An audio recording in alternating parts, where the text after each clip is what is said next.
Three. So, I guess we owe the people an apology. yes, we do. Hello, everyone. Welcome to Your Time Starts Now, a Taskmaster podcast. For those of you who are listening on the day this went up, you might notice a bit of a break in the episode upload schedule. We normally do one every week starting on Wednesday, and last Wednesday one didn't go up. And actually, if you're watching this on YouTube, the Wednesday before it took a little longer. I'm sorry, what was that? And there won't be a video this Wednesday either because we're recording this on Tuesday. Yeah, but we had some technical difficulties for the last couple of weeks that we've now ironed out. So the first time I was uploading the season finale of season 2, and the upload took forever, and I thought I uploaded it to the video processing took forever. I thought I uploaded it to YouTube. I hadn't, and I forgot for like 5 days. So that's on me. And then we had some issues with the opening of season 3 because, as those of you with ears might have noted, both of us, but mostly me, have had a lot of issues with how my audio sounds. I've had issues with how my audio sounds as well. But mine seems to be more recurrent. Yours has at least leveled out because you're using a good microphone. I thought I could You wouldn't tell. You wouldn't know. Yours is more decent than mine because I've had several microphones. I've tried cheap ones and I've tried moderately more expensive ones. I haven't tried my noise-canceling headphones yet. Maybe those would work. But anyways, we decided that we would record the first episode of season 3 locally on Audacity because we've been using a service called Zencastr. It's an online podcast recording service that allows you to have synchronized audio. But Emerson, who does the audio editing, why don't you like Zencastr specifically? It's because it doesn't export properly? Well, I think what it is what I like to is because with Audacity, imported audio, at least from Zencastr, does not always come out perfectly good sounding, in my opinion, or mine does at least. Because I mean, like, it's the same when you listen to your own voice, you're more critical of it than okay. Because when I listen to my audio in comparison to yours, you sound fine because you sound exactly the same to me as I always do. But I listen to it and I think I can't believe that's how I sound, and it really, really pisses me off. Okay. I normally notice that there's like some technical thing going on with mine, like there's a buzz or a hum or something, as opposed to my voice sounding dumb. But anyways, I think it's actually because WAV files are better because they're lossless, or they're something similar to that, and Zencastr outputs in MP3. That might be an issue and might be compressed differently if audio does compression. So leave us a comment below. That's probably it. If you know how this works. So the reason I wanted to go to Audacity is because the audio was going straight into for me at least, the audio would be going straight into the software it was going to be edited in. It wasn't going to be exported. It wasn't going to be compressed. It wasn't going to be anything. It was going to be exactly how it sounded on the night it was going to be recorded. Wasn't going to be saved either, was it, Emerson? Yeah, the problem is... I'm sorry. No, it's all right. I throw my hat. I've always been someone who takes the blame for their actions. I'm not a liar. I don't try to avert blame to other people, which I think is an admirable quality. It is. So basically, what happened was we'd actually already recorded Series 3, Episode 1 of Taskmaster, A Pea in a Haystack, and Joe sent me his audio. Mine had been recorded. Sorry, I just bumped my pop filter. I recorded mine straight into Audacity, and it sounded good. It sounded probably the best my audio had sounded for a while, for the reasons I stated before. Now, what most people don't know, who don't use Audacity, probably don't know, is that with every little edit you make to audio in Audacity, whether it be equalizing it, bringing up the bass or the treble in that sense, whether it be reducing noise, or what else, compressing it, or normalizing it or whatever, the file you're working in gets larger and larger because you keep basically replicating the audio track you're working from, but with the slight differences, so that you can keep going back with, like, you can keep undoing and going back and doing stuff.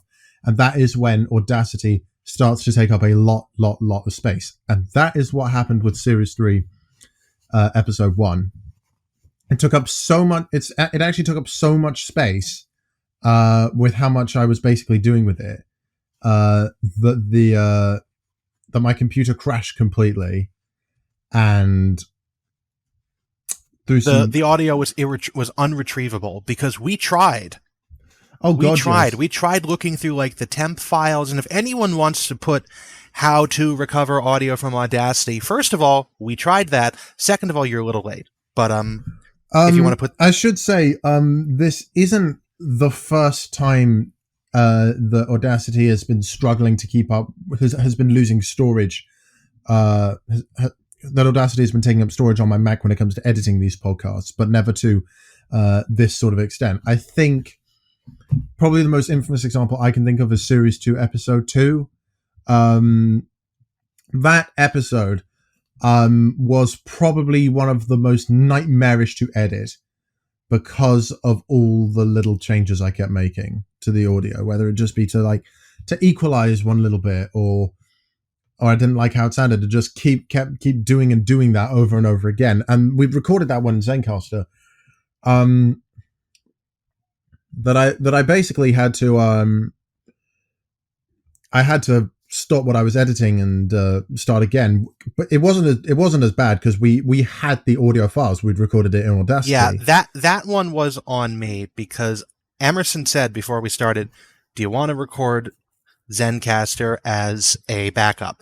And I said no, because I was mildly annoyed by this, because I don't like local recording that much, because Zencastr is a lot easier for syncing together the audio.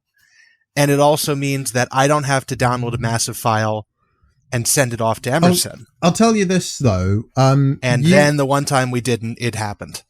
But I'll say that, though, with the syncing, because you told me, when we were using Audacity, you told me the moment that you were planning on... You told me the moment I'd hit record, and you said it was something like... So I was able to pretty much start my audio bring my audio to the moment you said, and that only took me about 30 seconds. So really, it didn't take up too much time at all. The syncing was not an issue. The fact that you told me the moment that I had started recording saved me a lot of effort. Yeah, we'll have to do that next time. But this was what's called a comedy of errors, where one thing after the other went wrong, and then so we had no episode. Actually, that's very interesting how Zencastr works, because coming from someone who does a lot of video editing, and I do all of my video editing in Vegas Pro, because all the You're a Adobe Windows suite, user. well, and also because Vegas Pro gave me a perpetual license in a Humble Bundle for like $40, and Adobe can eat my dick. Because they don't offer perpetual licenses anymore. You have to pay a recurring fee. I'm not subscribing to Photoshop. Okay, I'm not much of a subscriber to software edits. I'm more of a one-time purchase kind of guy. For those of you who would like me to briefly talk about this, I hate software as a service, because I hate having to pay recurring fees for shit. I hate having something turned off because you don't want to pay for it. This is something that cars are now doing. As of time of recording, Mercedes-Benz is planning to next year release the EQS electric sedan. The EQS electric sedan has a very interesting feature where the rear wheels turn to give you four-wheel steering. And in Germany, the four-wheel steering costs extra, and you have to pay a recurring subscription fee for that. But they build the hardware into the cars anyways, so it can do that, it just doesn't unless you pay them. And I hate that. I hate hardware that does that. I hate that sort of shit in hardware and software applications. And so no, I will forever find the free option or a third or like a lesser option that does perpetual licenses. I've mentioned this before. I still stand by this statement. I know you do. Anyway, that reminds me of a picture I saw. It's a picture of a bench, and the bench has a coin slot somewhere on it, and you basically have to put the coin in to be able to sit a coin in to sit down on the bench. Because does a spike come out of the bench or what? Not a spike. Lots of spikes come out of the bench, and they only retract when a coin is put in. For how long? I don't know. Maybe 15 minutes. That's taking hostile architecture to a new extreme. My God. Anyway, before we start talking Taskmaster proper, I think we should say that even if we hadn't suffered the technical setbacks, we might have suffered a delay in uploading anyway, because I mentioned a couple times that I started a new job, and the week that episode one was it that week? I don't think it was that week. I think it was either that week or the next week. It might have been the recording before that you mentioned this too. But anyway, I think it was either... No, I think it was the week I was planning to edit the original Series 3 Episode 1. But the reason that didn't happen is because I had a huge work stint at Silverstone Racetrack for the British Grand Prix. Yeah, I've heard about this now because my brother, who is into cars, he's come up here for a while. He told me about this. Didn't Hamilton wreck somebody? I don't know exactly what he did, but I think he bumped into someone and he suffered like a time penalty of about 10 seconds or something. He still won the race. Well, no, because the other guy then got like completely wrecked and thrown off the course altogether. Oh no, that wasn't Hamilton's fault. I think it was on the third lap. Someone spun out or something, lost control of the car, and he just skidded into the tire wall. The race was stopped completely and restarted about half an hour later. Okay. But that was not Hamilton's fault. What Hamilton did do was I think he pushed someone and he suffered a time penalty of about 10 seconds. And he still won the race. Lewis Hamilton has won 99 Grand Prix. Okay, I'm looking this up now because I really don't follow F1 at all. Lewis Hamilton hit Max Verstappen on the first corner or the first lap of Silverstone, and Verstappen crashed out of the entire race. And Verstappen had been leading in points, I think. And then that's what gave Hamilton the 10-second penalty, and he won. And then Verstappen, who had been leading, is now not. I mean, this is going to sound really weird from someone who's there, but I wasn't really paying attention to that.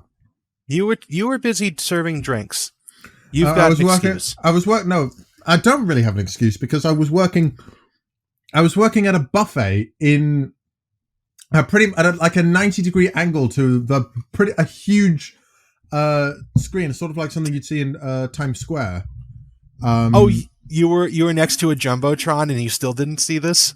No, I did see it, but I was sort of just sort of interested in the more of like the racing stuff, and like I wasn't paying attention to like the single little things until they like, and I don't remember names as well, other than Lewis Hamilton, because I feel like Lewis Hamilton's the only real name that matters in this sport at this point. For those of you who have conflicting opinions, please direct them directly to Emerson and not me. Yeah, I'll take that. I'm willing to. I mean, I'll probably just disagree with you. Probably won't argue with you because I'm not a big F1 fanatic, but I did enjoy watching it on the day. Yeah, I didn't. Last week I was actually out of town for a work thing, so So that's the other reason why we couldn't have quickly made up the recording, is that I had to go out of town like the day after we recorded, and I didn't get back till Friday night. Yeah, that was a bit. If you hear me eating, that's because I am. Yeah, I do hear you eating. What are you eating? Homemade vegan cinnamon rolls made by yours truly. Why are they vegan? How are cinnamon rolls not vegan? Because I'm vegan now. Okay. Are cinnamon rolls normally not vegan? Well, you can. Before I answer that question, I should say I'm only vegan for the month of July. Although there's some aspects of my veganism that I will keep afterwards. Why? Because I can't. I'm not. Well, I prefer soy milk to regular milk. Plant-based meat tastes pretty good. But I can't live without things like cheese and chocolate, the normal ones. Well, why are you only vegan for a month? That's what I. A friend challenged me, and also it's sort of like a trial period. Like you can try being vegan, see if it works for you.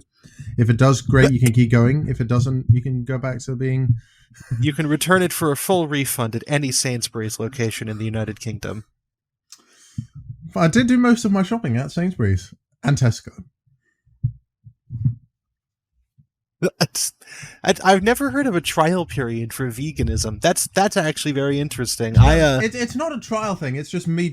I was basically challenged. I get it. But it's very funny to the image of like getting a trial packet of vegan in the mail or something. I mean, they do like people do like cooking delivery kits or like meal delivery kits. Yeah, where they like deliver the ingredients to a meal to your door. And we have those too. I don't use them. But I've tried the plant-based meat and I've never quite seen the point of it. If I'm going to be honest, I'd love to get your perspective on this. But the point of it is simply to if you enjoyed the taste of meat, you can still enjoy the taste of meat without eating meat. But if I'm eating meat and I enjoy the taste of meat, it's because I want to eat meat.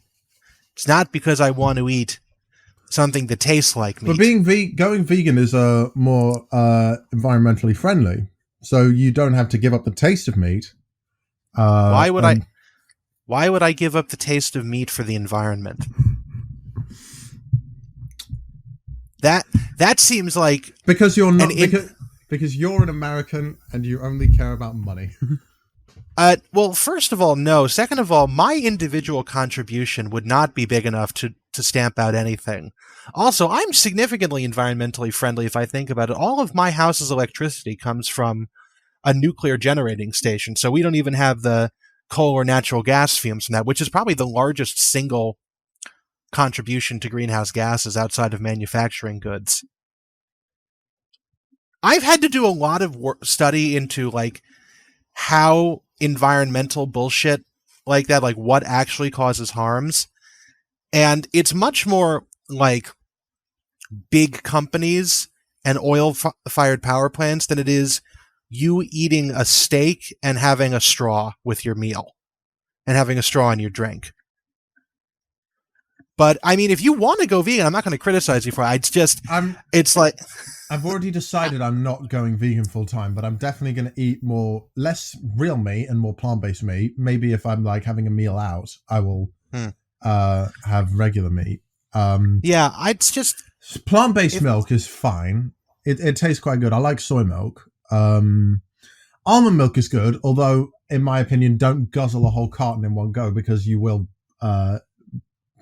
The taste will become a bit overbearing. Why did you drink a whole carton in one bearing?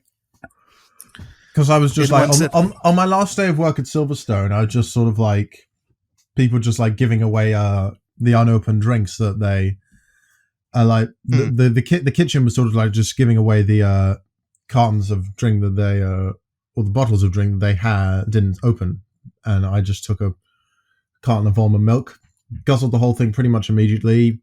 It was a bit weird. It was obviously because they're both made of almonds, but it was like drinking liquid marzipan. Wow, that must be a flavor. Well, they're both made of almonds, or both have almonds as a primary flavor. No, I just haven't eaten enough marzipan though. That must be a very strong flavor. I mean, you do have marzipan in the States, right? Yes, we do. I just don't eat a lot of it. Or any of it. Fair enough. I can't remember the last time I had marzipan. It might have been on a cookie. Shall we get to the reason we're here? Yeah, we should. After our customary 20 minutes of banter. If you have been listening this far, please skip forward to the 20-minute and 27-second mark to avoid the banter. I think we should just say if this episode might either be a little bit light on Taskmaster content, or at least us in-depth Taskmaster content because we've actually talked about it before, or it might come across as very forced and scripted because one of us is trying to remember something or describe it again in equally as much detail as we did I'm going to be before. going heavily off of my notes for this one because I do have to remember the episode, but I do think I'll have enough down for it not to sound totally scripted. Go to next line, dramatic pause, and what were you saying, Emerson? Okay, there we go. Now I've broken him. Insert laugh break here. I nearly didn't get it. I was literally on the verge of saying, "What are you talking about?" And then it clicked with me. Literally, the word was like on the tip of my tongue, and then it clicked with me. Ah, yes, the delayed laughter.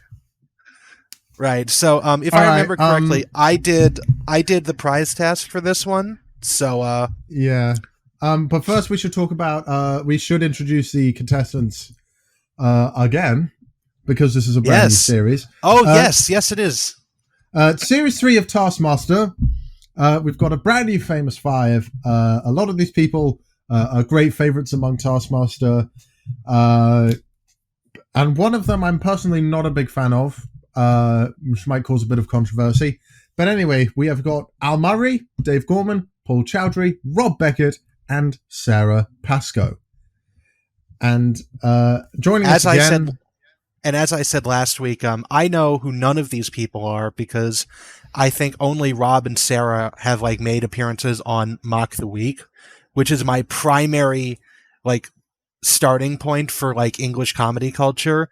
But I do remember, but you did tell me last time, Al Murray does a comedy sketch where he's a barman. Al Murray's nickname in the British comedy scene is the pub landlord, because he hosts at least one, or could be a variety of pub themed quiz shows and that sort of thing. Dave Gorman has his own show in which he wears a shirt that says Gorm Hub on it. Yeah. Oh, I know nothing else. I found out a fun fact, although it might not be super accurate to the source I heard it from. You know how Taskmaster was originally at the Edinburgh Comedy Festival? I did. I think Dave Gorman, he was either on the original Taskmaster panel or he was going to be. That's very interesting.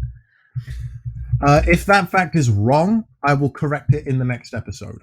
But until then... please do tell us in the comments as well, because that drives interaction. Interaction. We need more fan interaction. We definitely do. We need to advertise this more. The only people who want us to advertise are the spam bots on Instagram and YouTube. Yeah. I need to start posting. We need to start posting these more. We need to start integrating these more into posts on Reddit. Yeah, we should. The Taskmaster subreddit seems to be the more popular one. Absolutely. Sorry, I'm just a little apprehensive because it's I feel like self-promotion is quite frowned upon in the Taskmaster Reddit. I don't care what they think.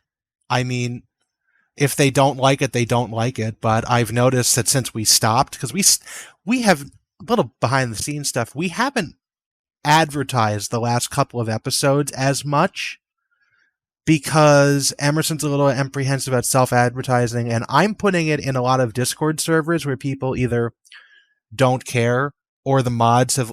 One Discord server actually did yell at me because the mod was like, "Hey, you've only posted this link for the last 5 months." It's like, yeah, asshole. It's been like 7 episodes in 5 months. I haven't posted anything else in there because your community is not entirely welcoming to outsiders. Like, there's a bunch of in jokes, and so it's like I haven't really been nice in there, but I haven't really been talkative in there. But I guess no, I don't give a shit.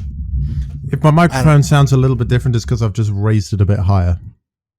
Okay, you're speaking directly into it, but that's right. Anyways, because it was a bit below me before. We've now made several tangents. Who is Paul Chowdhury, other than a person? Paul Chowdhury. I don't know a lot about Paul Chowdhury, although I will say he is one of my personal least favorite people on Taskmaster. Sorry, I'm moving my microphone again. Yeah, he has a couple of iconic lines, but really I'm just not a big fan of him on Taskmaster. He's just like, he also wasn't very nice on the official Taskmaster podcast either. I'm sure that was just his character. But he just made me feel a little bit like uncomfortable with some of the stuff he said. I won't say any of it because I don't want to get any of it wrong and paint Paul Chowdhury as a person that he's not. But if you listen to Paul Chowdhury's episode of the official Taskmaster podcast, he says a lot of rather strange things. And that might be just his character, but at the same time, it's a bit weird. And as I've said, Paul Chowdhury, he has had a couple of funny lines in Taskmaster, of course, for sure.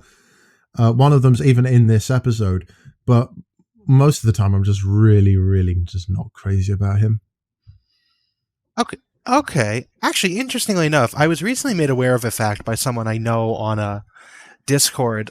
So apparently when Doc Brown did his episode on the Taskmaster podcast, he revealed that he really did not enjoy being on Taskmaster at all. Like, he doesn't like doing quiz shows and was doing it as a favor to Alex, which actually is very interesting because it explains a lot of why I didn't like his tasks on the show, because he didn't enjoy it himself. Apparently the only thing that he did that he enjoyed, that he has any happy memories of, is skipping a chocolate biscuit across still water, which was clearly supposed to be like some tiebreaker task that never got aired, and he's still pissed that it was never aired because it's the only one he did like genuinely well in. Everything else he hates, or he's forgotten about it. That must be really tough, because on Taskmaster, especially in the more recent series, they do lots of tasks that don't make it to air. Yeah, I wonder how many tasks they actually do. Like each, I'd love it if they just filmed. I'm surprised none of the tasks haven't even been uploaded to YouTube or something. Yeah, I'd love like a tasks we never see thing, but maybe. Anyway, I think we should quickly talk about our last two competitors. Rob Beckett, known for his big old teeth and his slightly more middle class persona, I think. Yeah. And also from Mock the Week. And Sarah Pascoe, who is... she looks a lot like Rob Beckett. She does. She really does. And she's also known from stuff like Mock the Week. Sarah's like got like a show of her own now called Guessable. It's on Comedy Central UK. It's basically just like a panel show with a bunch of people just come on and they play guessing games. Okay. I've never seen it. It's simple, but it's just simple fun entertainment, I guess. It's not like... there's nothing wrong with that. Yeah. Comedy Central UK does have some pretty good shows. Obviously, there's Guessable, Comedy Game Night, which is hosted by a future Taskmaster contestant, and Roast Battle. Comedians just come on and roast each other. Most of them have been on Taskmaster, most of them haven't. And they're all just like fun, stupid, good-natured entertainment shows. Yeah, we don't really have those in the US. They're either fun and stupid, or they're not good natured. I'll tell you They're- someone who also looks like Rob Beckett, though. Who? And that is Roisin Connerty. And do you know why I say that? Why? In the most recent Big Fat Quiz, Rob and Roisin were on a team together. And I think they showed their baby, not baby pics, but like them as like 5-6 years old. And they look pretty uncanny. Can you send me like any image of that? Because I don't know where I would look for that image. Entertain the people while I search it up. Go on to the prize task if you must. Yeah, yes. So our prize task for this first episode of the third season is most flamboyant clock, which so we start off with Al Murray, and this is going to be something that Al Murray does a lot. Is he brings his cash to the table, and so he brings in a Rangemaster Professional Deluxe stove. Not that, That anyone also cares happens to have- not that anyone cares who made the stove. That it happens to have a digital clock attached to it. It's a very well equipped stove. It's got I think he said 7 burners, 2 ovens, runs on gas and electric. Sorry to interrupt, but I found and a hot plate. Sorry to interrupt, but I found the video I was looking for. I've just posted it in the Discord chat. Okay. Okay, yeah, I'll look at that after we are done with this. Anyway, keep going. Then Gorman is very much in sync with Al because he brought in a microwave oven. But unlike Al, who brought, cash to the table, Gorman's microwave is significantly lower grade because Al's is like professional kitchen grade stuff, and Al's and Gorman's is like student grade stuff. I love how you're calling them one by their first name and one by their last name. Listen, shush you. Anyways, I'm laughing Dave, to a mouthful of vegan cinnamon roll. You never told me what is vegan about a cinnamon roll. Are cinnamon rolls not vegan? To begin not normally, but these ones are made with like soy milk and vegan butter. It's the only real difference. Okay. I always forget about. No, that's vegetarian. I was thinking for a second that I could be having like bacon cinnamon rolls, and I can, but I thought that was like the norm. You live in the States. If you can think of a food combination, someone somewhere has made it already. Yes, I would love bacon cinnamon. I should make bacon cinnamon rolls. Damn you, Emerson! I'm trying to lose weight. Oh well. Anyways, Dave Gorman's microwave oven is significantly shittier because it's like obviously like a cheaper low end thing. I bet he bought it because he figured he was going to lose it, and so he didn't want to bring his microwave. But Al, does not have any of that ideas. He brought a full like professional kitchen grade silver fronted stainless steel oven, and it's great. It's very flamboyant. Then we have Paul Chowdhury. And Paul Chowdhury bought this is a very specific thing. It's a Swatch Pop watch. And what it is, the brand is Swatch, and it's called a Pop. And it's a watch. But I guess we're going to include timepieces in general into this. But what it is that it will affix to is that it doesn't have a strap on it, and you can just clip it onto any piece of clothing that you've got on it, which, after some pressing by Greg, Paul suggests a flamboyant kilt it could be attached to, which, love that. Which, I know I said I hate Paul, but he does have some, I mean, I don't hate Paul, that's a strong word. I'm just not a big fan of him. Not a big fan of him, but he does have some really brilliant moments. But he claims that the clock is flamboyant because of the the clothing it be attached to, and Greg thinks this is bullshit. But as I'll get to in a second, I actually really like this. But and then on to Rob. Rob brings a sundial.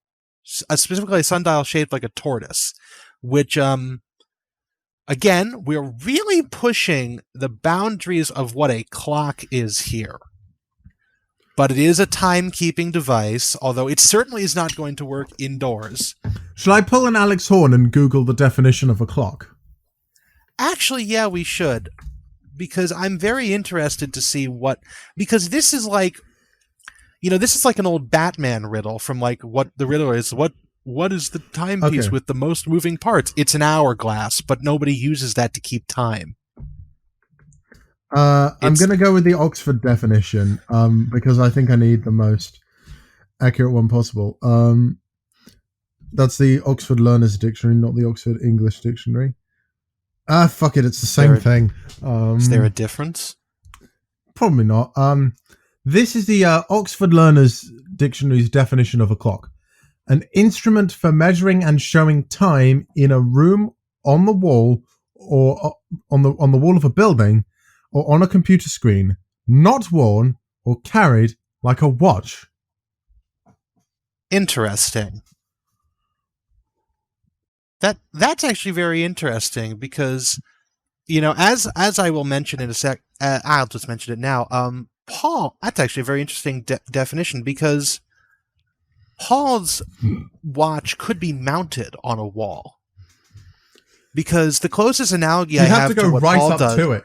If it was mounted on a wall, you'd have to go right up to it to see it. That's not specified. The size isn't specified. And also, my other question was that if it has to be mounted on a wall, the only other person to this is like Flavor Flav wears clocks around his neck on gold chains, which, are they still clocks then if they're taken off the wall, even though they're much too big to be watches?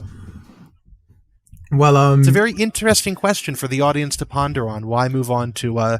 Well, this isn't the first. Sorry, can I just say this isn't the first time that Chinese proverbs will be mentioned in this episode? But I guess it prompts the question: when is a clock not a clock? When it's a sundial. Pretty much, yeah. Speaking of sundials, yeah, and then we come on to the last one. I said speaking of sundial, so you have to mention the sundial. It's a tortoise with a sundial sticking out of the back of it. For those of you who don't know how sundials work, you put it in the yard and the sun casts a shadow from the stick, and if you look at it at the right angle, it'll tell you what time it is if you know how to read a normal 12-hour clock.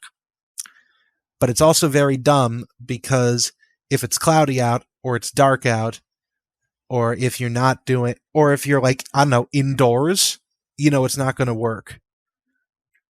But anyways, then we come to Sarah Pascoe's thing, and in the grand tradition of Taskmaster, she has brought in. Actually, in the grand when did Ramesh bring in his wedding ring? Was that the first episode of season 1? No, I think it was like the 3rd or 4th, maybe the second, somewhere between the 2nd and the 4th. No, it wasn't the second. That was the Arsenal hat. It must have been the 3rd or the 4th. Okay, because I was going to say in the grand tradition of first episodes, but Klee clearly didn't do that. In the grand tradition of Taskmaster contestants, Sarah has brought in an item that belongs to her significant other without their knowledge. Following the Ramesh's wedding ring and Joe Wilkinson's wedding certificate, she brought in a clock, specifically a Queen record clock that belongs to her boyfriend. He doesn't know she's brought it, and to briefly describe this before we talk about this in detail during the Taskmaster Joe segment, it's a vinyl record or reproduction of a vinyl record, probably, it doesn't matter, with a set of hands stuck through where the spindle would go on the record player, and it's just a very simple clock with no notches for where the numbers would be. I don't know what record it is. I didn't look that closely, but do you just want to drop, when we do Taskmaster Joe, do you want to drop the whole rant that I did in the last time we did this, or do you want me to just talk about it from scratch? People love improvised stuff on the spot, I guess. But they also love a bit of scripted stuff from the past too. No one's ever said that, but it's officially true now because I've said it. That's true. So, but that doesn't answer the question. No, I'm not going to do it. I don't want to Okay. do any more. I do not want to do any more editing than is necessary, if I'm being honest. Fair enough. Okay, but so yeah, it's a Queen album. It's a 33 RPM record, and it's just got clock hands. It depicts everyone's favorite mama's boy, Freddie Mercury. Freddie Mercury. And I did that in the last recording, and I couldn't not do it again. Yep. And so now, if you'll drop the Taskmaster Joe intro. No, that was a shit clip. Let me try again. I just clap my hands. Taskmaster Joe. Okay, there we go. Jingle. What do you have to say? So, well, starting off, I'm actually going to. I mean, we should also do the scores in the same time as this because I actually contrast greatly with Greg Davies's points because Greg, just to go very briefly through what Greg did. Greg gave first place to Sarah with her clock, with her Queen clock. Yes. Second place to Al with his stove. Third to Dave with his microwave, and fifth to Paul with his Swatch Pop. Which means Rob gets fourth. In case you couldn't tell. Yes. I differed from this significantly. I actually gave Paul first place because I was kind of... You still stand by that? Because you told me that. Yes, when I you did do. the I was recording. kind of on the... I haven't changed a damn thing from what I wrote down last time. That could have been an interesting thing because obviously we're recording this twice. Who knows? We might revisit this again in the future. I mean, if I have... But that would be interesting to see if you changed between the last times we record. I doubt I will have, but I'll let you know if I have. I gave Paul first place because I think it is a very flamboyant thing to clip a watch to the outside of your clothing, because it certainly isn't going to be for timekeeping reasons, because like unless you're clipping it upside down to your lapel and like pulling your shirt out every time you want to know what time it is, you're doing it as a fashion statement for no other reason. Like as I mentioned, a famous American rapper from the 90s, Flava Flav, wears enormous clocks, like these are wall clocks, around his neck on gold chains. And we're not going to get into taste here, because that's subjective, but it is objectively fly as hell that you would wear that. And I never thought I'd hear you say that, to be honest. Fly as hell. And so he, you've got to give Paul some credit for that. And then actually, when the winner of today's episode won the episode, they went up onto the stage, and the first thing they did was try out Paul's clip-on watch. And it actually looks really cool because the Swatch Pop, or at least this version of the Swatch Pop, has a very minimalist, like single lines for the hours on the face, and then a very simple design on the hands. And so it goes, and so it works very well. It looks like a fashion accessory. It does indeed. Subdued, modern, and chic. Even though Paul's had this, I think he's had this for like 20 years or something. He said. So it's a very, very strong fashion statement that I like. Moving on to second place, I do agree with Greg here. Al Murray, it might be a clock on an oven, but it's a flamboyant oven. I mean, that's like pro everything up there, top tier. That's a very flamboyant choice for a clock. It really is. Yeah. Number 3, I'm going to give to Rob Beckett, because assuming that we're okay with this being a timepiece or a clock in general, a tortoise sundial is very flamboyant, because you're basically, it's a very fuck it kind of way of telling the time. What time is it? It's cloudy. Well, fuck it. I guess I'll go out go out now. If I'm late, I'm late. Can I just say that's reminded me of something else. And I think it's a town. There's this place in Australia that uses a stone to sort of tell you what its weather's like or something. I'm just seeing if I can. Is this the image? Is this the image macro it's a weather. It's called a weather stone. It's a humor display that pokes fun at the intricate technology used in modern weather forecasts. I'm reading rock this is from wet, Wikipedia. it's raining, rock is gone, take cover, that sort of thing. I've seen those. Yeah, Can I read out the list of examples? Yes, you can. So, if the rock is wet, it's raining. If the rock is swinging, the wind is blowing. If the rock casts a shadow, the sun is shining. If the rock does not cast a shadow and is wet, the sky is cloudy. If the rock is difficult to see, it's foggy. If the rock is white, it's snowing. If the rock is coated with ice, there is frost. If the ice is thick, it is heavy frost. Not even if the rock is thick, it's the ice is thick. It would be, yeah. If the rock is bouncing, there is an earthquake. If the rock is underwater, if the rock is underwater, there is a flood. If the rock is warm, it's sunny. If the rock is missing, there was a tornado. If the rock is wet and swinging violently, there is a hurricane. If the rock can be felt but not seen, it is nighttime. No, hang on. There's two more. These two of them. If the rock has white splats on it, watch out for birds. If there are two rocks, stop drinking. You are drunk. There's a very limited number of places in which all of those predictions could theoretically come true. I think it's limited to the American South because they get hurricanes and tornadoes. But yeah, I've seen those in a lot of places. They're great. And I think quickly finish off the scores. Because then we'll say what we would bring in. Well, it's not going to be quick because we still have to talk about the Queen clock. But yeah, I'm going to give Dave Gorman 4th place because it's a dumpy microwave oven. It's really just, student grade.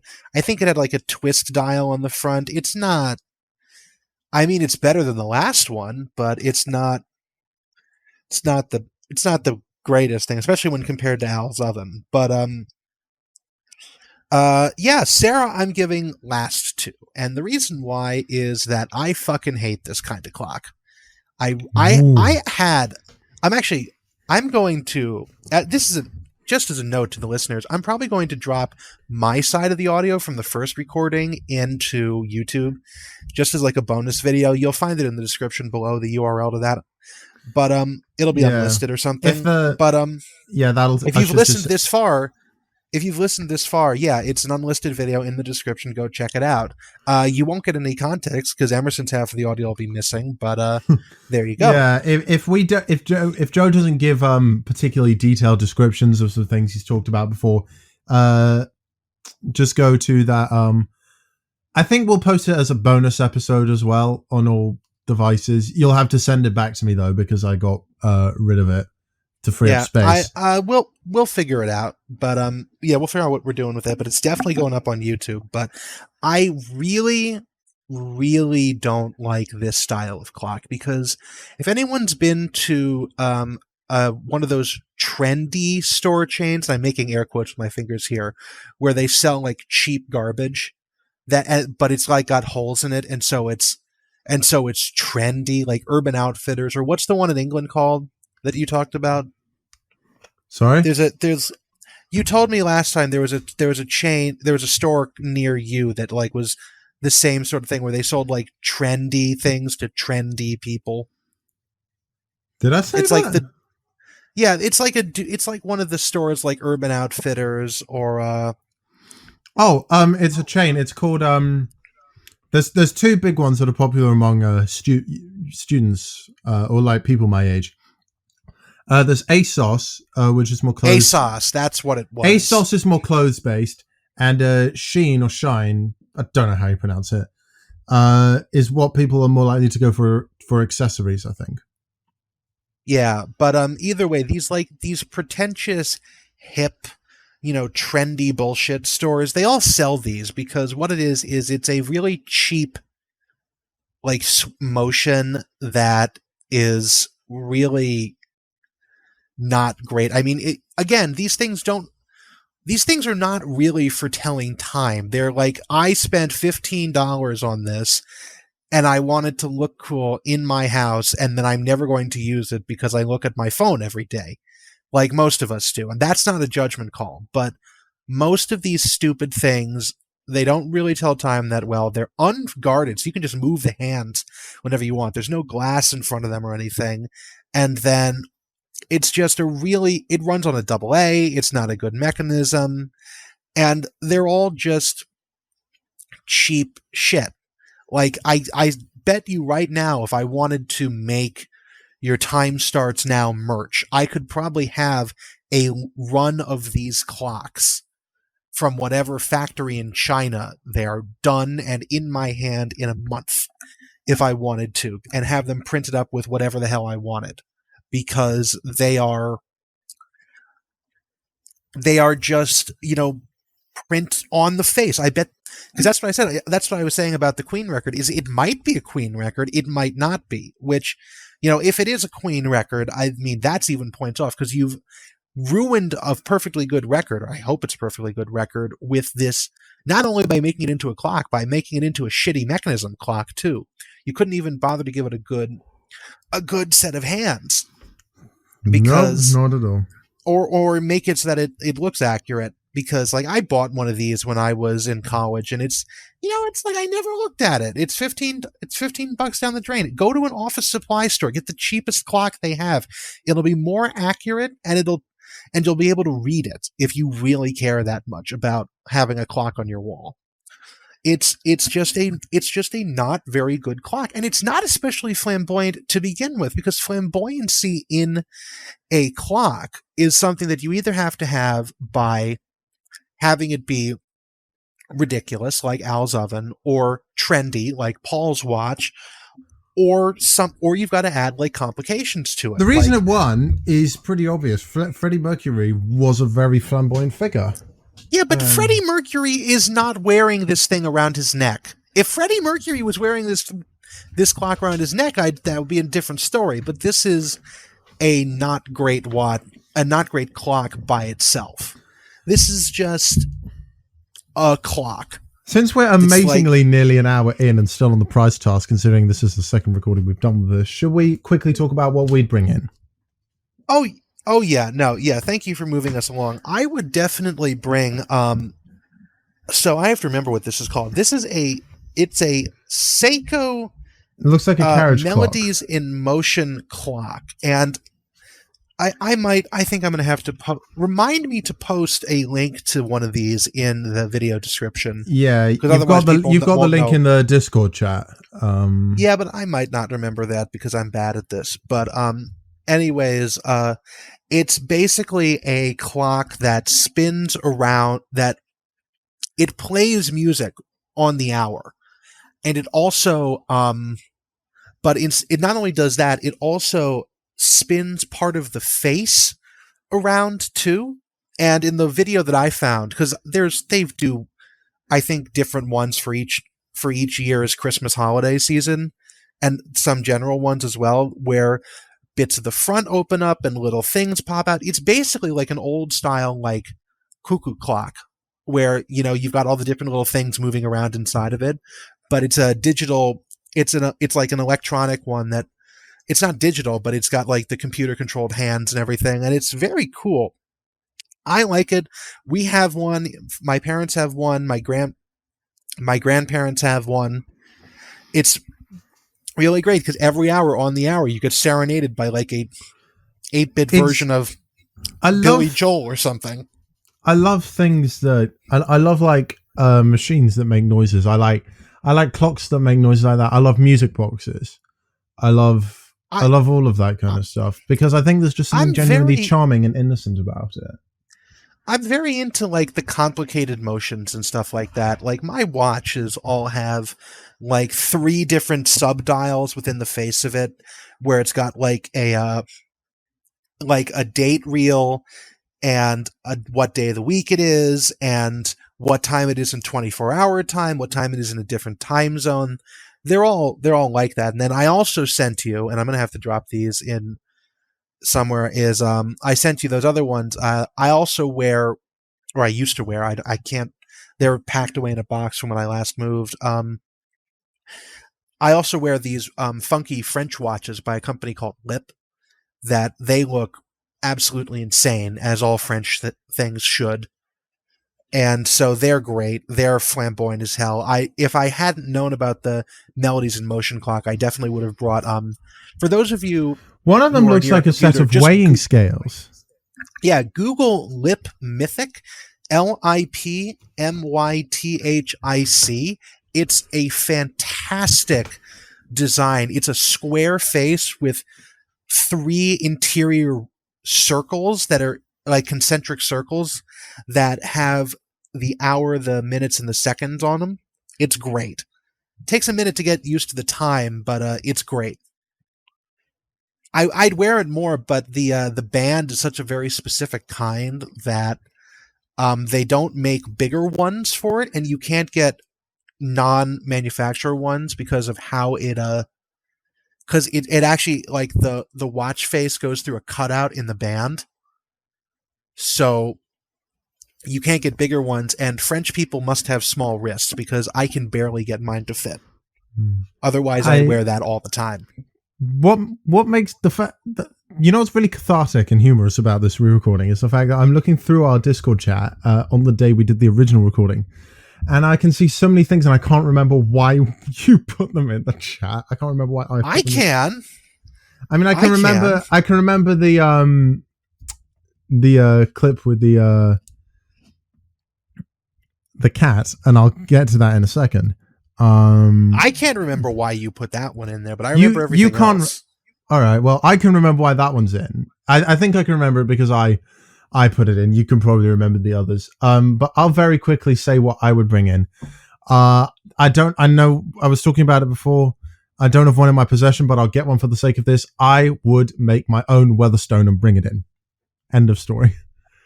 That's great. That's hilarious. You'd probably lose points on that because Greg wouldn't call it a clock. You know what? I know it's not really a clock, but it would be worth it because sometimes in Taskmaster, you have to do things because they're funny. Yeah. Yeah. Yeah. But how far into this are we? We are nearly an hour, amazingly. 57 minutes, yeah, and we're on to task 1, right? Yep, but most of this was taken up by banter. You love going off on tangents about things in the prize task, and that's why they take up. That's why they take up so much time. Because I know things about things, and this is the only time we get to talk about things as opposed to like performances. We still haven't settled on a title for the episode yet, but I think just the word "things" is in contention for this version. I know things about things. There's our title. Okay.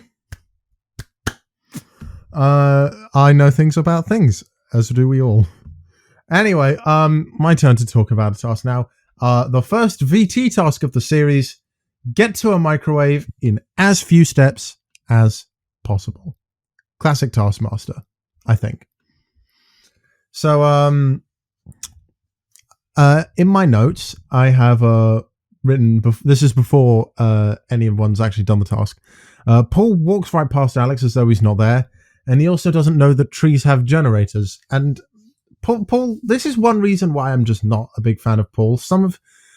I know he has some really great lines, but also a lot of the things he says and does just not only don't land, but just feel deliberately unfunny. I think I've worked out what it is. Paul Chowdhury likes to do anti-humor in the hopes that is what.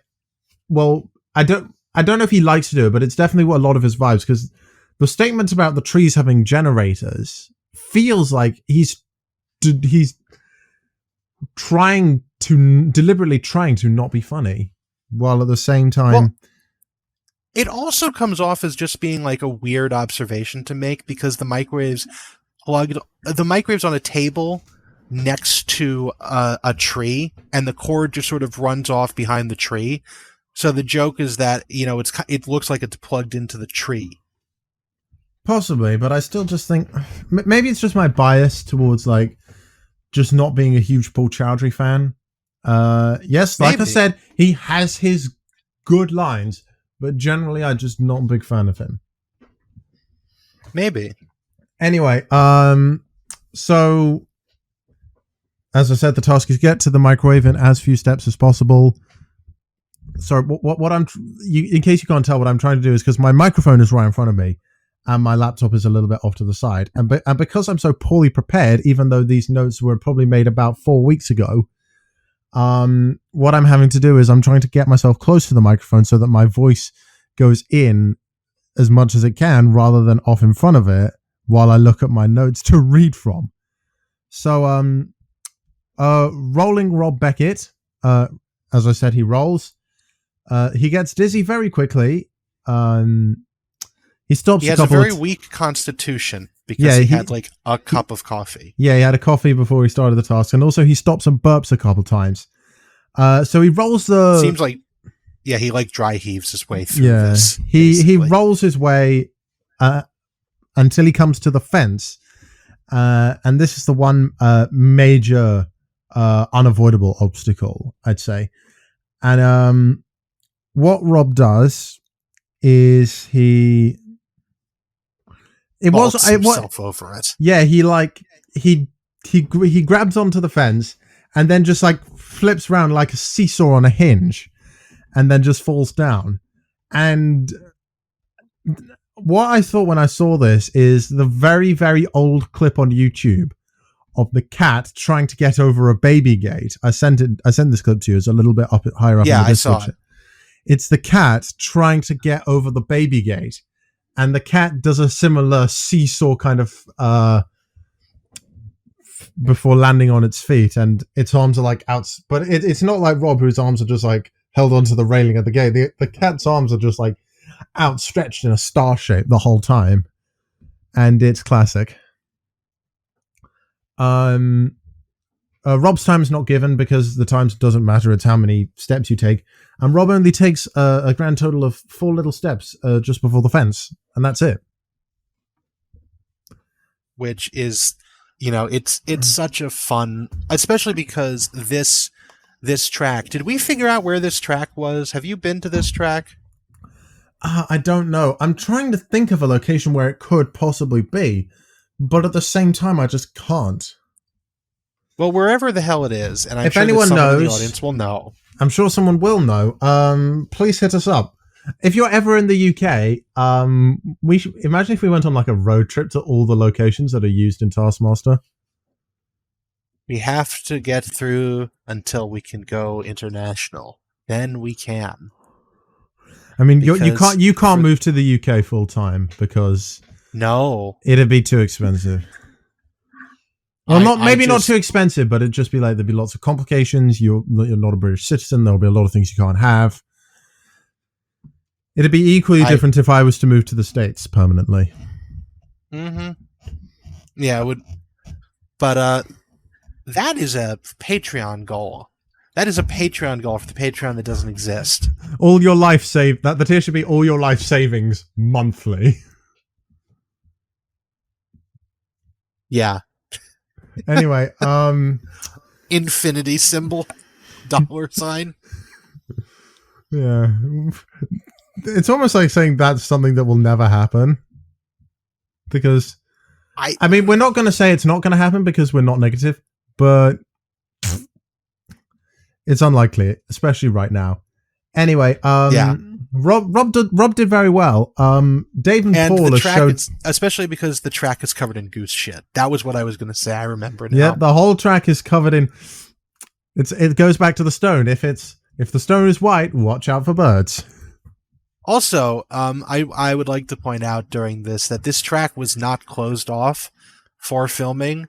So at multiple points, you can just see joggers going by on like their morning jog as Rob Beckett rolls his way across this goose shit covered field. Can the thumbnail for this episode be a picture of a Weatherstone, please? Toss one in the Discord chat, and I'll do that. Okay, I'll do it when you're talking about a task and I don't have much to do. Anyway, on to Dave Gorman and Paul Chowdhury. Dave misinterprets the task a little bit. He thinks you have to take steps, but as few of them as possible. So what he does is essentially lunge his way until the fence, and then he tries to hop the fence and gets his nuts hit. And literally everyone in the studio goes. You can hear, especially the men in the studio, just going, "Oh." Because when a man gets hit in the nuts, every man in a 10-mile radius feels his pain. Mm-hmm. Oh, feel his pain. Yeah. I hope Gorman's not planning on having any more kids. Anyway, he seems to recover quite well. And then he forward rolls the entire rest of the way, which isn't that impressive considering he only does like 4 more and he's there. Greg says normally Dave outside Taskmaster is a very meticulous gentleman who really thinks out what he's doing and is very clever. Normally, and then he pretty fucks up the task to the point where he comes second last. Had it not been for Paul Chowdhury, Paul Chowdhury would have come last anyway, but Dave takes a total of 50 steps. Meanwhile, Paul Chowdhury, Paul Chowdhury is just like fucking, I don't know at this point. He steps on the hurdles thinking it won't count. Like he lays them down and walks along the top beam. Yeah, his whole plan, I think, was to basically stand on the hurdle and then waddle the hurdle forward itself. Because that's another thing. We haven't really mentioned this. There are hurdles on the track that nobody they're not thought major. to, like, they're not major move hurdles, them. though. They're like the hurdles that the hurdles that Paul uses, at least, are like the ones you probably see in a primary school sports day. Yeah. I mean, everything was an issue for Rob, who was on the ground. And yet he was still, mild spoiler alert for something that will probably be revealed in about 5 minutes' time, he won the task. Oh, that also, and the yeah, fact also that a problem for Al as well, as we'll get to in a second. But yeah, Paul tries to like waddle forward on the hurdle, thinking it'll work, and this prompts does not work. This prompts Greg to talk about Chinese proverbs, and it's the second time we'll have mentioned this episode. When is a step not a step? When it's on a fucking hurdle. Exactly. Yeah, you finally completed the quote, which makes up for the. Do I dare say it again? Oh no! I don't remember. Oh no! I lost my balloon. But I came here to lose my balloon. Oh my god! It still sounds pretty much like the real thing, doesn't it? It's a little bit. Here, we should have a side-by-side comparison of those two audios. Emerson in the editing booth. We've given you extra work. Sorry, from the past. Ooh! Oh no, I lost my balloon. But I came here to lose my balloon. All right, What was that sound effect? That was the sound of... I'm sorry, that was the sound of me traveling back to the past. That's your time travel sound effect? That's your time travel sound effect? That of all things? No, it's just the one I could think of at the spot. If I could change it now, it would probably just be like wibble wobble wibble wobble wibble wobble wibble wobble wibble wobble. That's not better. Well, what would you come up? What would you do? All right, that's it. We are stopping the entire podcast here. What is your time traveling sound? I mean, it would either be some. Actually, I don't know what it would sound like, because I'm not making the noise, because I'm smarter than that to make the noise on a thing that's recorded. But it would be like some deep thwump sound effect. Like it's you're no fun. Like you're no fun. You've got no sense of excitement in your life. This is being recorded and people are going to listen to it. People that I know are going to listen to it. So you can't loosen up. I'm very loosened up today, Emerson. This is great. but because I already know everything, so I can just talk about it, and I know what I said last time. Anyway, or it would be. I think I would just try and make the Doctor Who sound effect, which is what I thought you were going to do, is the TARDIS sound effect. It's like, why is that your sound effect? It's like, that's my TARDIS impression. Sure, I guess, but all right, I'll go. I'm sorry. Your time starts now. Your task is make your TARDIS sound. Your time your time stops now. No, I know what. You travel back in time. Your time stops now. Is that going to be the name of the final episode of this podcast? Travel back in time. Your time stops now. Yes, that's going to be. Whenever Taskmaster ends, our last episode will be called "Your Time Stops Now." Quite morbid, but anyway. Paul took well over 7 minutes, and he took 125 steps. I nearly said 175 for no reason because it's written in my notes. Anyway, Sarah Pascoe and Al Murray are lumped together. Sarah does cartwheels, yells, "There's so much shit," crawls pretty much after the fence. And Al does something similar. He crawls, but pretty much the entire way until the fence, and then he's just on his knees. And Paul is... Why am I laughing? I don't like you, Paul. Anyway, Paul is a bit pissed off about the fact that he thinks that they're fucking crawling and walking on their knees counts as steps, even though he actually took steps. And then he just... Yeah. When Alex reads out the definition of steps to Paul, he just says... That's out of order, mate. And of course Paul would say that. Al took only 8 steps, Sarah 27. So the scores are rolling Rob Beckett gets 5 points, Al Murray gets 4, Sarah 3, Dave 2, and Paul disqualified because he didn't make it to the microwave in time. Which means that the scores at this point, Sarah and Al are tied for first on 8, Rob's on 7, Dave's on 5, and Paul is lagging behind on 1. So, should I do Taskmaster Joe, or do you have any... You can't really do Taskmaster Joe for this game. You can't do Taskmaster Joe for this one, just because it's. I can't count more steps than they did. Okay. What if when I ask Joe? What if when I ask you to Taskmaster Joe to do a task to do Taskmaster Joe for a task you can't really do Taskmaster Joe for? I start just playing the jingle and then it's cut out after about a second by TV static, and then we just keep going as though nothing happened. I mean, we could. I did like the one time when you played the Taskmaster Joe theme backwards because we couldn't do it. I think for it's an episode. I think because like the jingle. I'm not gonna beat around the bush here. The jingle is genuinely embarrassing, but it's very loud. It's very loud. That's the volume on. Do you know why it's loud? Do you know why it's loud? Because it was recorded directly into Audacity.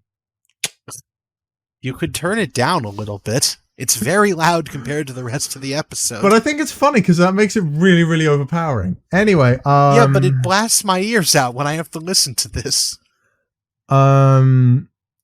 Anyway, what would you do in this task? We need to start asking that question more. You know, I'm not sure. Because the fewest steps wins. I'm not sure whether I would have taken Gorman's approach and just misunderstood the task, or if I would have crawled or something. What I would have done is I would have asked one or more of the team, including Alex, to carry me. Actually, hold on. What exactly does the task say? Like, specifically? I don't know. I only write down I don't even write it down. I just copy and paste it from the Taskmaster wiki. Get to the microwave in as few steps as possible. There are 5 minutes on the clock. The microwave starts now. I wonder if you could just ask Alex to bring the microwave to you. Oh, that's a good idea. And just stand still. I mean, you're the one who writes down the tasks verbatim, so... Yeah, I wonder if you could ask Alex to just not...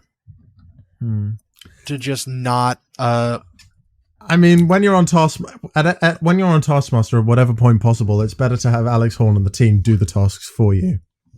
Yeah. So, I bet you could just have Alex bring you could have just had Alex bring you the microwave. he probably would have said he probably would have said yes if I did an Al Murray, but I'm not going to do an Al Murray. Anyway, task 2. Yes. Pee in a jewelry box. Propel this pea the furthest distance the pea must remain on and land on the carpet. So, just to set the scene, there's a red carpet out in the yard. I think it's some distance long. It's like most of the yard, which is like 30 or 40 feet, I think. Even though every other measurement in this will be in meters. Fuck it. And the contestants are presented with a pea inside a jewelry box, and that's all they have to go on. Now, first of all, before we even get to the task, we should point out this clip from Rob Beckett, who is rules lawyering it. And then can you put the bit where he says if Davies has a problem, I'll knock him out? Yeah. Can you? Yeah, just cool. here.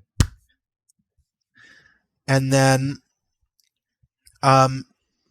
so first of all, Greg then so after dealing with Beckett, because obviously a threat against the Taskmaster must be dealt with in some way, even if it's just glaring at him, Sarah, Paul, and Dave are lumped together, and Greg opens this with, well, surely no one just went outside and threw the pea on the grass, right?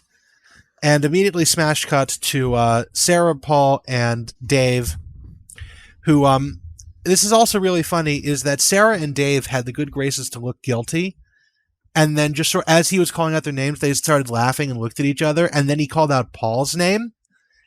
And actually, no, they were doing it on the screen. And they showed Paul in this clip together, and they all started laughing because Paul was just sitting there in like wide-eyed, blissful ignorance, having no idea what else was going on. And yep. So they just took the pea out of the jewelry box and threw it. And interestingly enough, Sarah actually didn't fuck this up. Like the obvious. It was genuinely impressive what Sarah did.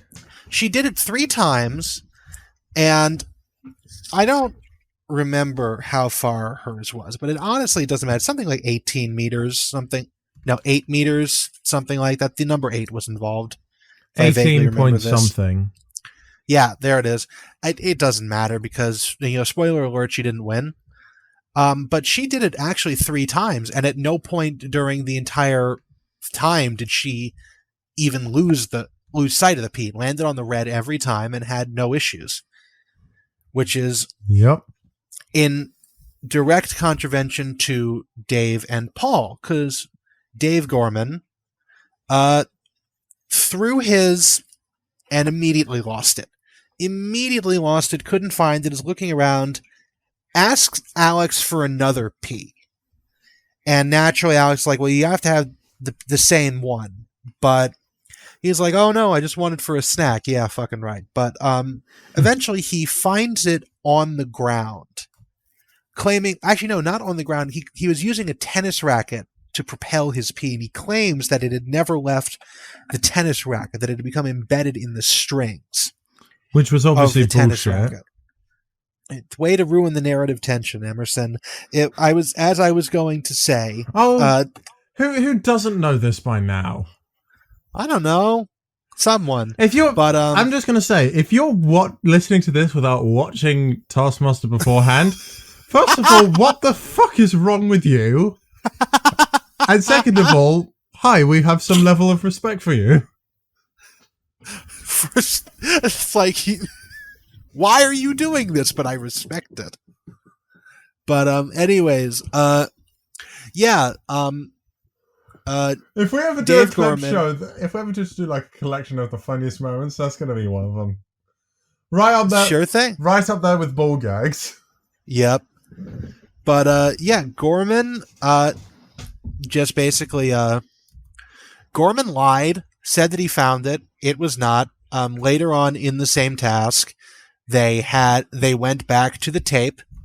They determined that it had not impacted it was not stuck in the tennis racket when he actually did his swing, and Greg disqualified him. Which is very interesting because Paul's pee is gone. Cannot find it, don't know where it is. But because he propelled his pee, he gets points. He gets points, which is very interesting because the actual rest of the task is must remain on the carpet and land on the carpet. But considering that he was more honest than Dave Gorman, he gets some points. Good for Paul. Moving on to Rob Beckett and his attempt again, rolling Rob Beckett. He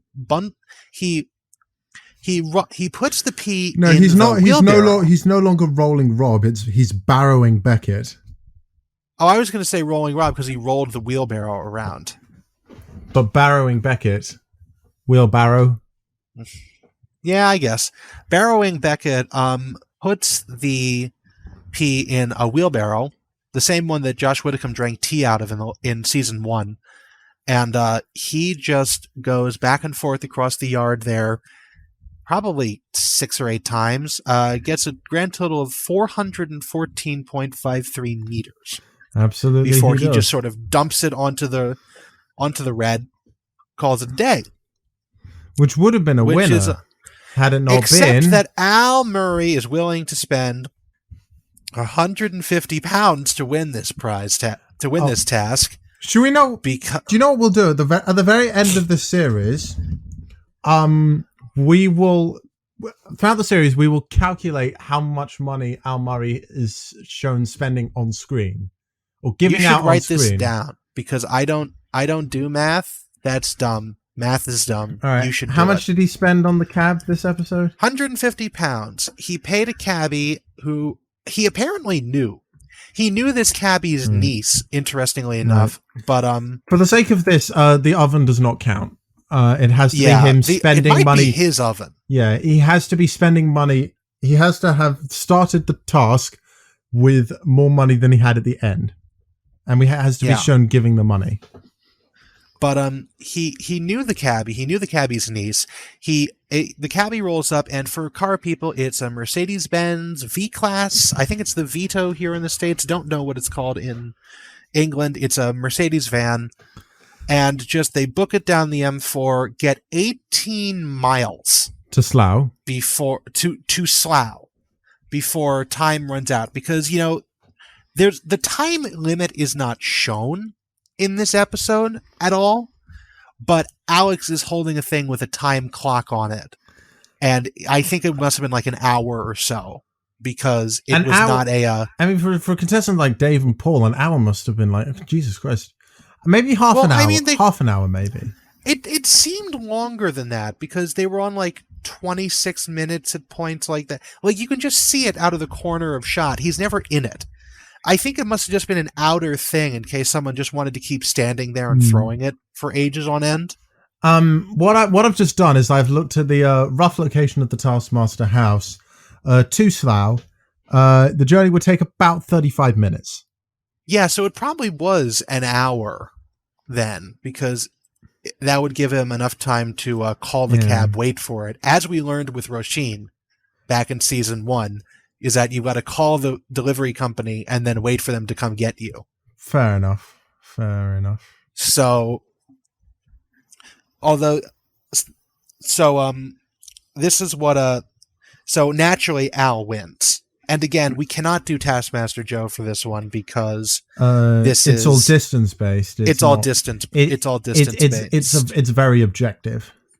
Also, even if it was, I mean, how can you not give Al Murray the win? Yeah.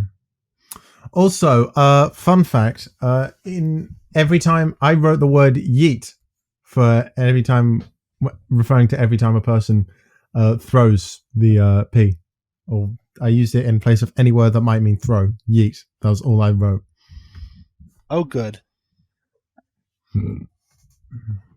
But because I'm a A stupid fuck. You're a hashtag millennial. Or No. is it hashtag Gen Z? Yeah, I'm a Gen Z. I was born in 2001, so I think... Jesus Christ, will you stop being so young?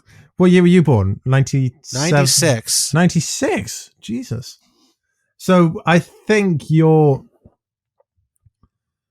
on the cusp of millennial and Gen Z. I'm in this very strange gray area where sometimes I am a millennial, sometimes I'm not. I don't give a shit. I'm myself. Always be yourself, kids. Unless you get bullied for being yourself, in which case be someone else. Be someone who beats the shit out of bullies, and be yourself afterwards. Or to quote Ferris Bueller from the 1986 John Hughes film Ferris Bueller's Day Off, who was himself quoting John Lennon, "I don't believe in isms, I just believe in me." Why didn't you quote? Why didn't you quote John Lennon then? Because I like Ferris Bueller's Day Off. Also, I have no idea if that's the accurate quote. I mean, quotes have been like... Also, it makes me seem pretentious if I quote John Lennon. It makes me seem differently pretentious if I quote Ferris Bueller. I mean, I was going to say maybe the quote's been passed so many times it's sort of been lost, but Ferris Bueller's certainly not lost media. Anyone can just go look at it at any time and see the actual quote. Anyway, the scores. Al Murray, of well-deserved 5 points. Rob Beckett, 4 points. Sarah, I feel like Sarah got an undeserved 3 because she was the only one who did the task in the spirit of the task. But sometimes in Taskmaster, what's the saying? The strong survive or something, or like it's survival of the fittest. That's survival of the fittest, or survival of the richest in Al Murray's case. Yeah. So Paul Chowdhury amazingly doesn't come last, gets 2 points. And Dave Gorman is DQ'd. With 0 points. Which means the scores at this point are Al is in the lead on 13 points. Rob and Sarah, the Aryan twins. Not the first time you'll be hearing that. Do you want to run that by... Do you want to say that again? The what twins? The Aryan twins. Is that a joke from the... Do you know what Aryan means? I do know what it means, but there's a lot of unfortunate historical connotation with calling someone that. Well, I personally would consider myself Aryan. I've got blonde hair and blue eyes. No. I get that. There's a lot of unfortunate German-speaking connotation with that, with a lot of those phrases. Don't hate me for saying it. They said it themselves on the show. I forgot they said that. I missed that line. And I was like, wait, what the fuck? Where is this coming from? Because I am distinctly not that. I am distinctly not Aryan. Yeah, I've seen way, you. Shape, or form. I mean, even if you've never seen a picture of Joe before, you can tell by his voice that he's not Aryan. Strangely enough, I do have German ancestry, but so do I. My dad's grandma was German. No, I mean my dad. My dad's mum. Sorry, my dad's mother was actually she was English. So that's interestingly enough. My mother's father's family, if you go several generations back, is German. Other side's Italian. Honestly, I'm most of the Axis powers. I don't have a Japanese ancestor. Well, this isn't Who Do You Think You Are? So I know who I am. Anyway, I said Al's on 13. Sarah and Rob, the Aryan twins, are tied on 11. Dave's on 5, and Paul Chowdhury is on 3 points. So, I guess I'm taking over this task 3. Yes, you are.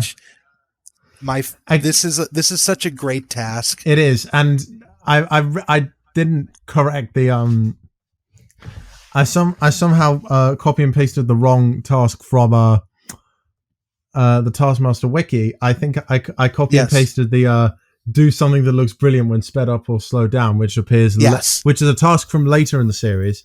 But no, I can assure you that that's not this task. The task is this task is make the best snowman. You have 1 hour. That is absolutely the task. Notably, not snowing outside. Yeah, and this little bit before the task starts is another reason why I'm not just super crazy about Paul Chowdhury's sense of humor. So a couple of the comedians check to see when or if it'll start snowing, but Paul goes on about this for a while. Like he actually checks his weather app and is shocked he's blatantly surprised to find that there's no snow at all for that week. Emerson, are we sure that this is not just how Paul is as a person? I mean, hey, sometimes we don't like how people are as people. No, I know. It's like, are we sure that this is just not how Paul acts? I mean, I'm sure life? Maybe it is, but I don't know. Paul, I'm going to say this right now. Paul Chowdhury, if this is the way you act in daily life, I sincerely apologize. And also, while you may disagree with my opinion and you can hate me for it, I am my own person. I am allowed my own opinions, even though it is the internet where no one is allowed their own opinion. I am a standout individual who is allowed their own opinions. Okay. Meanwhile, onwards with the episode. But when in the studio task and Greg interrogates Paul about what the fuck is it? How there's no snow this week. Paul says that it snowed in April this year when Prince died, and that there would be no snow in April, which is not a. Forget. It snowed in. No, the song is. I think the song is "It Snowed in April," and Greg says that that's not what Prince probably meant. Sarah mentions Purple Rain, and the task begins. So what Rob Beckett does, he asks Alex to buy hundreds and hundreds of marshmallows and layers them into a snowman shape. He adds a hat, arms, gloves, eyes, and nose. Zippity-doo-dah. That's that for Rob. Which actually, if I can point out, it took Alex half an hour to get the marshmallows. Because in every other time we've seen someone do one of these tasks where they ask for supplies, the supplies are just sort of brought to them and then the time starts. But this time, the timer is running in the background. You can see it in the corner of the shot when Alex comes back with the pile of marshmallows, and it's at like 26 minutes or something. So clearly it's been running for a while. I believe Alex is in one of these, when Alex brings the supplies in, he's wearing like a woolly hat and scarf, even though it's, if we're going by Paul Chowdhury's logic, it's April. When did they actually film this? Do you know? Well, they said it was, they mentioned something about Prince dying, so it must have been sometime in 2016. Well, I was going to say, do you know when he, like, was it cold out? When they taped this? When they taped the VT segments. I don't know the exact date. I think it must have been, when did Prince die? Prince died in April 2016. So maybe it did snow in April. Who knows? So I'd say this must have been sometime within the next 2 or 3 months from then. Because okay, I don't know. We know stuff. We know things about things. Okay. I know things about things. I think it did snow in April of 2016 because there was a freak snow either that year or the next year in April that actually knocked a tree branch onto my car, and I had to deal with that. So it did snow. Yeah, it probably wasn't snowing in the same place as you as it was for me. Yeah, in Ohio, it snows at any point between like October and like April. It fucking sucks. Anyway, so that's Rob Snowman. There's a lot of debate regarding the snowman because some of the contestants used a mixture of cold things or as like suitable snow replacements. Others didn't. And Rob Snowman did look more like a cotton wool snowman that a child would make at school. They said this in the episode. And Greg said that he would knock a Christmas card like that out of the child's hands and say, "That's not a fucking snowman, you twat." I'm exaggerating a little bit, but yeah. But very on par for Greg. But I'm inclined to give that because That's basically, it's like make the best snowman. Snowman has like devolved into basically an idea at this point as opposed to an object. It's the standard 3-ball shape of a snowman with a hat and a smile. And also, it doesn't have to be exactly right.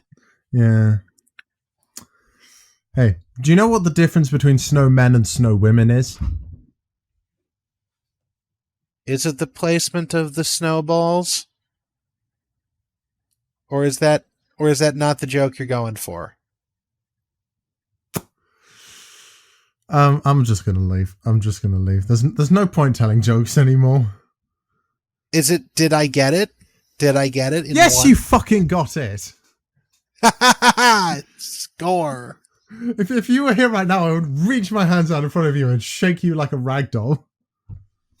Score 1 for Joe. Score jokes. You are but a mere Padawan in the realm of humor. I have been telling inappropriately timed jokes my entire life. I mean, I don't normally tell Dad jokes. But when I do tell them, he laughs quite a lot. That's great. Oh, one to me. Suck it, Joe. I nearly said something else, but I said no. Okay, onwards with the task now that we've got the back and forth humor.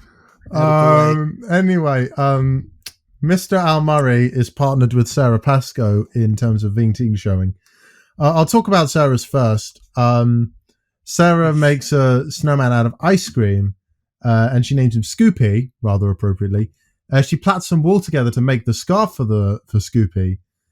She gives him some little arms and eyes made out of raisins, which actually harkens back to the banter of this episode, because Alex offered Greg some raisins at the very beginning, which Greg declined. And after seeing something a bit later, I'll say it now. They showed some sped up footage of Scoopy melting after Sarah left, and it was genuinely quite. It was a little distressing. It was kind of traumatizing, and that's when Alex offers Greg the raisins from earlier again. But I would also like to point out that we shouldn't understate the fact that Sarah made a scarf out of wool. That is not something I would know how to do if you put a gun to my head. I mean, she plaited it, and I mean, like, I don't know how to plait hair. I mean, I don't know. It's like if you plait hair, that either. If you plait hair, some people plait bread, and Sarah plaited the wool together in a very similar way. But Scoopy melted in a rather distressing way, but it was nothing in comparison to Al Murray's the distressing thing that Al Murray made. Al Murray's quote-unquote Chernobyl snowman. Yep. So what Al does is he makes a mold out of cardboard and fills it with water, and he then freezes it. Well, he does it in the freezer drawer to begin with. Yeah, he does. He fills the mold with water, and he adds ice to it as well, which actually does speed up the freezing process. It does, but the problem is that he didn't have enough time to freeze the amount of water he had because thermodynamics doesn't work like that. No, and so I mean, unless he used like almost perfectly like freezing like 33 or 34 degree water when he did it, it wouldn't have worked because he wouldn't have had an hour. No, it wouldn't. He would have needed more than an hour. Yeah, that's not great. But what? So it doesn't come out quite as he expected. It also doesn't come out of the box, so he just has to leave it in there. He adds the arms and the nose, the eyes and the mouth, and it looks horrific. It's a mutated abomination that should be screaming, "Kill me!" It looks like the you know what the most distressing thing about it is? The snowman is smiling. And it looks like its body's been contorted in a horrible shape. Its neck has been snapped. It's so close to being charming. because the smile is there, the buttons. It's almost like, oh, it's a nice little snowman. It didn't work out that way, but then it's like it's like the snowman has just been tortured into insanity, and it's now like internally it's just laughing like the Joker. What a delightful metaphor that is that I never would have thought of in my life. Yeah, because I mean, like, because you know how the Joker has that really, really loud, cackly, psycho laugh. I do, but that the snowman being tortured to the point of insanity is not something I would have ever considered to think about in my life. Neither would I. This is why there's two of. You said it. I mean, I know. I want to. There's some things I've wanted to unsee. There's some things I've wanted to unsee. They're so bad. I actually don't want to talk about them. Okay, then we're gonna move right along. And when I say they're bad, they're not that bad. But I just don't want to like ruin the experience for people listening. All right. What did Gorman do? Dave Gorman makes his snowman out of mashed potato outside, and he uses, which is so smart. He doesn't use any hot things, which sort of compromise. He does. Oh, he uses boiling water. Oh, I thought he said. I was meant to say he doesn't use any cold things. Sorry. Which does sort of compromise the whole snowman bit. But it's worth it because Dave scores very well. His working class potato man. He's with its flat cap and a scarf, and he puts a little globe on top of the mound of mashed potato that's used for the body, and uses that for the head, which I quite liked. Actually, I've got a question for you, Emerson. So last season, the potatoes showed up in every episode, right? Yeah. How many more times do potatoes show up in this season? Because we've had our first instance of potatoes. You're gonna have to. I definitely not as many because that object, the potato, was so synonymous with series 2. Well, then what's our object for this season? If it's not the potato. For series 1, it's the melon. It's up for debate whether it's the melon or the egg because there were a couple of each tasks involved in that.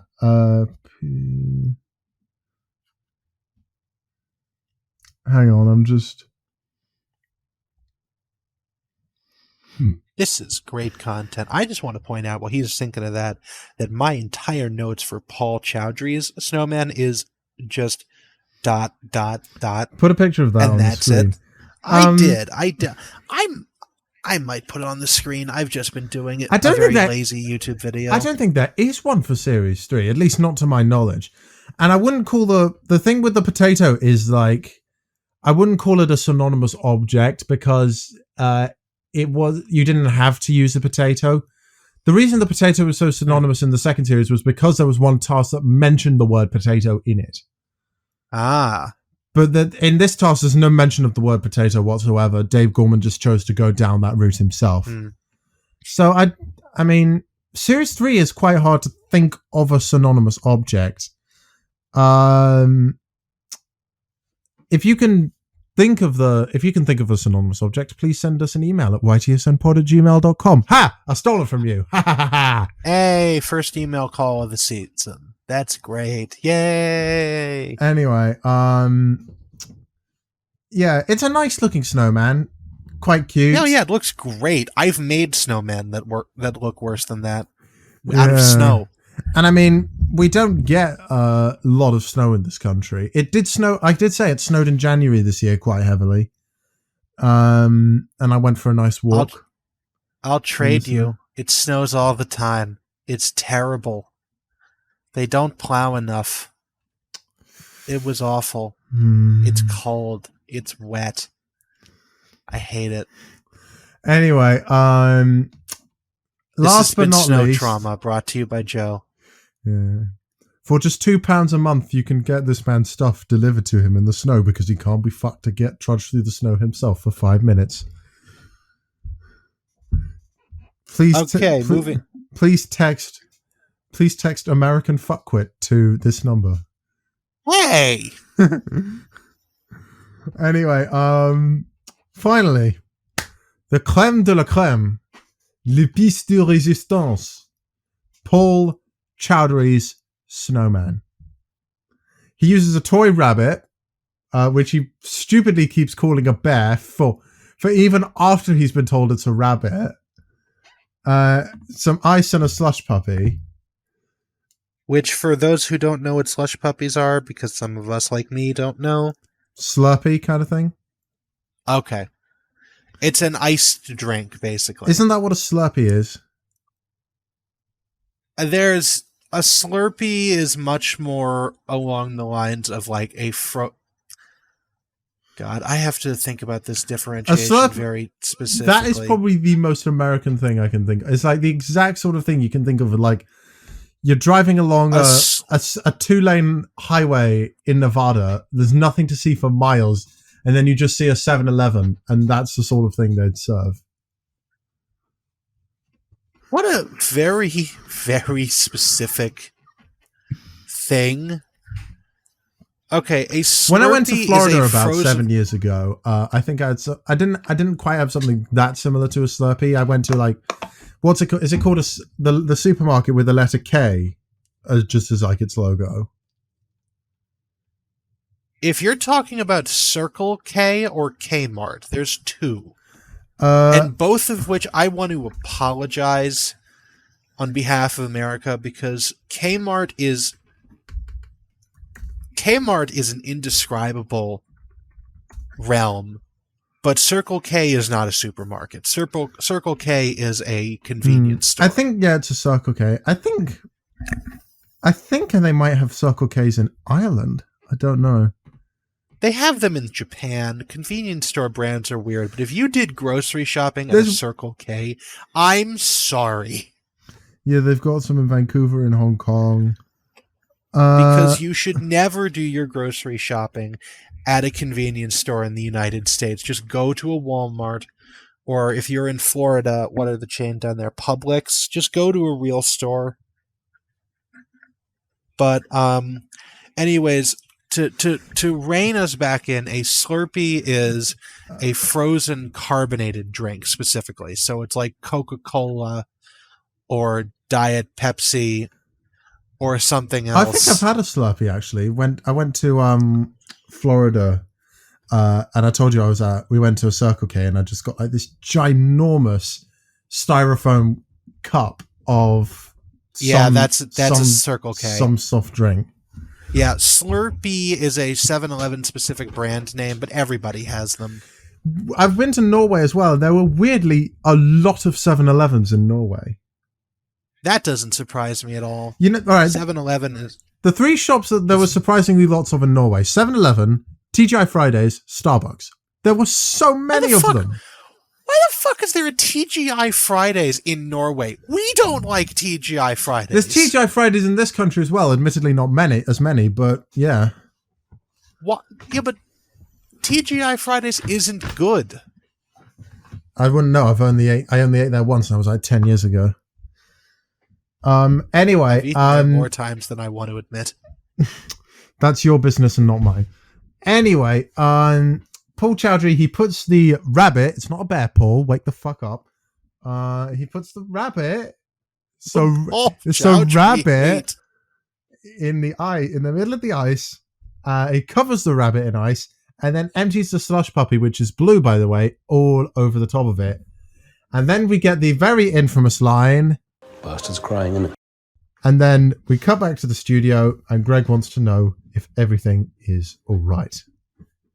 That is such a killer line. I love that. I do as well. I know I've been a little bit hard on Paul Chowdhury, but I know I'm not. You can't like everyone, but that line is just like that is just the icing on the cake. Pun not intended.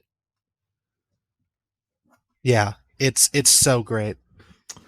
I think we'll drop another soundbite in somewhere. I don't know. But yeah, it's genuinely quite. It is quite a powerful piece of. It is quite a powerful. It's almost powerful art. It's almost powerful art. Had that, the task fill an egg cup with as many tears as possible from Series 1. And Tim Yes. T asks to see powerful art. Had that task taken place later, they could have shown him Paul Chowdhury's snow bear, as he called it. It's just such a wild idea. Like, I don't even understand, like, where the entire concept behind this is. Okay, so... by the way, Slush Puppy. I have figured this out. Slush Puppy is a slush beverage created. It's non-carbonated with a base and with a syrup base and flavoring that is mixed with water and frozen. This creates a mixture resulting in pellets of ice in a sweet liquid, as opposed to a specific thing like a soda based. It's not carbonated. Yeah.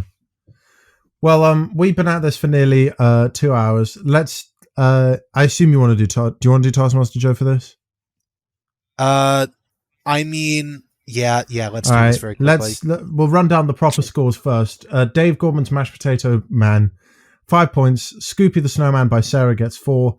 Al Murray's Chernobyl Snowman gets 3. Rob's Marshmallow Man and Bastard's crying, isn't it? Gets 1 point.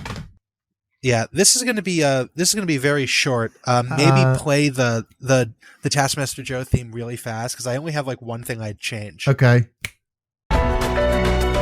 Taskmaster Joe. Yeah. So I agree that Dave Gorman's Working Class Potato Man is the best one, and then I really like Scoopy. I think that that Rob's Marshmallow Man should be ahead of Al's Abomination because it looks like a snowman. It has the look. It doesn't have to be made of snow. That's fine. And then Al's Abomination is better than Paul's because it at least is attempting to look like a snowman as opposed to modern art snow adjacent liquid bastards crying in it. Bastard's crying, isn't it? It's just so not at all what a snowman is. Okay. So do you want to do the live task? Yes, I would. All right. Make this quick because I want to wrap this up and go to bed. This is very okay. This is probably the wordiest task we have ever received to date. It is, yes. Balance your swede on your swede. No, your balance your swede must remain Swedes plural. On your swede. Your swede must remain standing at all times. Your swedes may only be balanced on the exterior of your swede. Most swedes resting on a swede after 100 seconds wins. Now, first of all, I would like to point something out. A Swede is a person from Sweden. In this case, it's Fred and our beloved Frederick and several other people whom are later introduced as the London Swedes. I don't know if they're a group. I don't know if they're like his friends. I don't know where they came from. It's very interesting that they exist. I think they're just a bunch of Swedes from London. And bunch of Swedes from London. For those who don't know what a Swede that's not a Swedish person is, it's simply a root vegetable like a turnip. Yeah, I did not know that the first time. In the original recording, I said balance your sweet on your swede, and then was very confused when they used things that did not look like candy. I thought that maybe they were using like sugar beets or something, but no, I was very wrong. Makes sense now, doesn't it? Yeah, you can manipulate your swede in any other way, except that they must remain standing. Which, of course, we then get this wonderful clip from Greg Davies where he says to leave them alone emotionally. Yep, right here. I assume you wanted me to play the clip. Okay. Yes, I would. Okay, I probably just have anyway. Who knows? Maybe I have, maybe I haven't. Anyway, yeah, they do the thing. It's a lot of stacking on Swedish people. Noted problem is I believe it was Rob's Swede was a woman. Yep. And this as we stated earlier, the placement of the snowballs negatively affected her carrying capacity. If we're saying that she's a Swedish snow woman from the joke earlier, and so he didn't want to be that guy and cause a fuss about it, but it definitely did help him. It didn't help him at all, and 100 seconds goes by. You've got Swedes with stuff on their heads, stuff everywhere else. I believe one of the Swedes, I believe Sarah bent her Swede over and was stacking stuff on the flat of his back, as opposed to everyone else who was just making them hold them in their arms in front of their chest. Yep. You can tell I haven't watched this episode in probably 9 days, but yeah, no. Scores for this: Sarah got 8. Sarah and Rob got 8.